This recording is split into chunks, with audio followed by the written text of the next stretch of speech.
the Oklahoman newsroom. This is an OSU update. I'm Jenni Carlson here with Scott Wright, OSU beat writer. Scott, bowl announcements coming out over the weekend, and we have learned Oklahoma State headed off to the Houston Bowl down in Texas Bowl down in Houston. Sorry, got the mix up there. It is in Texas though.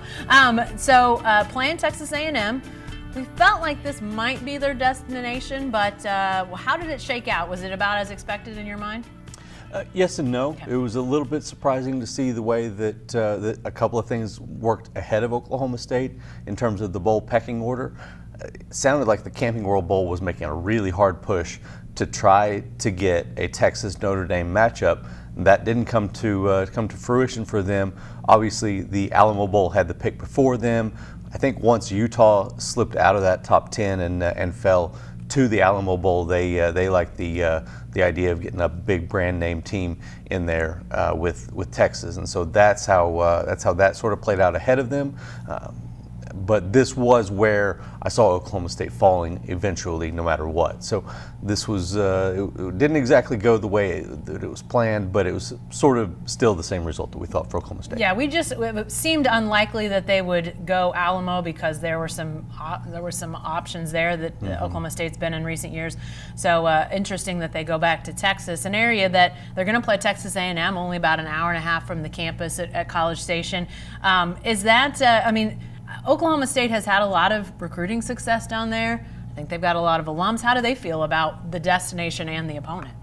Yeah, they really like the destination. It's been an important area, particularly earlier in Mike Gundy's tenure. That was an area they were going to for a lot of recruits, and he mentioned it on Sunday evening that once Texas A&M left for the SEC teams started coming into Houston more and more to try to pull some of those recruits out, and it became a lot harder to recruit Houston because there were a lot more teams involved. They still have some talented players that have come from that area, even in recent years, but they don't recruit there near as much. Still a big alumni base down there. A lot of people that from Oklahoma State have matriculated their way down there. So it's an important area. The fact that Texas A&M is closer, we'll probably have more fans in the stands.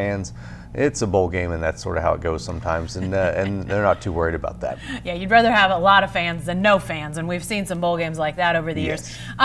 What about, we'll talk about the Cowboys before we get out of here, but at Texas A&M, a 7-5 team, but in the SEC, they've played, and with their non-conference, they have played a dearth of really highly ranked teams. Those 5 losses all come against ranked teams. Yeah, absolutely. It's pretty wild once you start looking into it, because they played Clemson in the non-conference, which is a game I have to imagine was scheduled about 10 years ago before Clemson had risen to what they are now.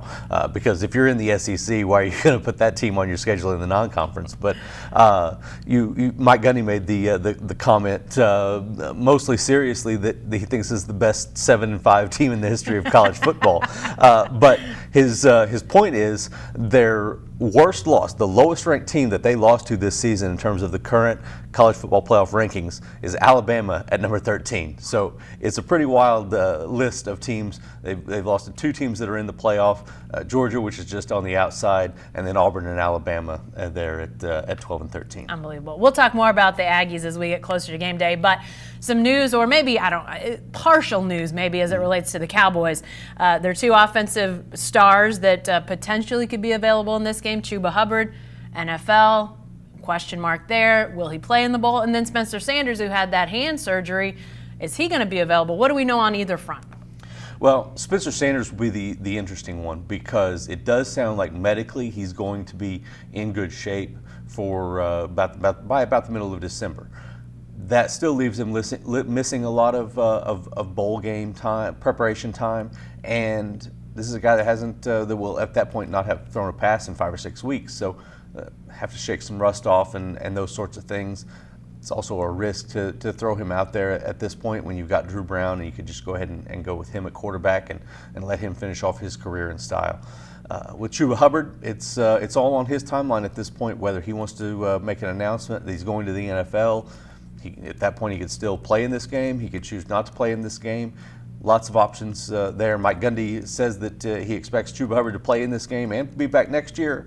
But then he admitted that he hadn't talked to Chuba about any of this. So we'll see what happens with all of that. Obviously, like I said, kind of news, but kind of not, because everything very much still in flux. We'll continue to follow that as the Cowboys get ready for the Texas Bowl. That's a December 27th game, 5:45 Oklahoma time. We'll be down there, so be sure to stay with the best coverage team anywhere at Oklahoman.com and every day in the Oklahoman.